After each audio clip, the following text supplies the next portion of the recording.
R C B ಕಾಲು ತುಳಿತ ಇದ್ರ ಬಗ್ಗೆ ಕರ್ನಾಟಕದ ಪ್ರತಿಯೊಬ್ಬ ತೀವ್ರವಾಗಿರ್ತಕ್ಕಂಥ ನೋವನ್ನು ಹೊಂದಿದ್ದಾನೆ ಹಾಗೂ ಅಭಿವ್ಯಕ್ತಗೊಳಿಸಿದ್ದಾನೆ.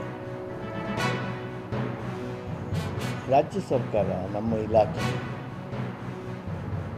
ಇದು ಒಂದೇ ಕಾಲು ತುಳಿತ ಅಲ್ಲ, ಈ ರೀತಿ ಹಲವಾರು ಸಂದರ್ಭಗಳಲ್ಲಿ ಈ ಸ್ಟ್ಯಾಂಪೇಡ್ಗಳಾಗ್ತವೆ, ಕಾಲು ತುಳಿತಗಳಾಗ್ತವೆ. ಇಲ್ಲಿ ಭಾಳ ದೊಡ್ಡ ಸಂಖ್ಯೆಯೊಳಗೆ ಸಾವನ್ನಪ್ಪಿದ್ರು. ಸುಮಾರು 50-60 ಜನ ನೋವು, ಕಾಲು ಮುರಿದು, ಕೈ ಮುರಿದು ಏನೇನೋ ಆಗಿದ್ದಾವೆ.